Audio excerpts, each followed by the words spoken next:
المغرب فوبيا كبير، يعني ما قرأناه وما درسونا إياه على عداء المغرب للجزائر أكثر مما درسناه على عداء فرنسا للجزائريين. ما درسناه عن تربص المغرب بالدولة الجزائرية ووحدتها وتاريخها وتراثها من حكايات. عندما كبرنا وبحثنا وتكوننا تبينت لنا بأنها أوهام، بل أنها انعكست سلبا على الجزائريين، بل أن الحقائق انقلبت وقلبت لحاجة في نفس نظام يريد أن يحصن نفسه عبر المؤامرات الخارجية وما إلى ذلك من هذه الأمور.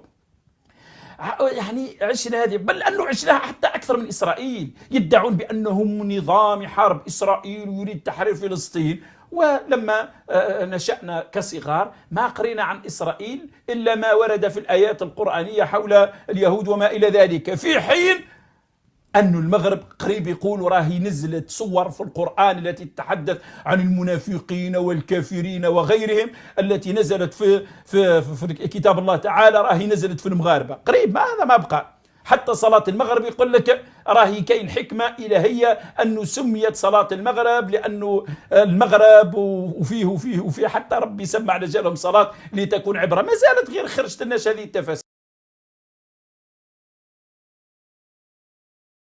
قضية أنه نحن نثق بالرواية الرسمية. أنا وأنا صغير كنت نمشي في شارع الشهيد عبان رمضان ونعتقد أنه استشهد في الثورة، حتى كبرنا وقرينا التاريخ الحقيقي وفهمنا بأن الرجل اغتيل. كنا نقول على العقيد الشعباني ونعرفوا أحياء باسم العقيد الشعباني، كنا نظن أن هذا بطل وتم تكريمه حتى نكتشف أنه تم اغتياله.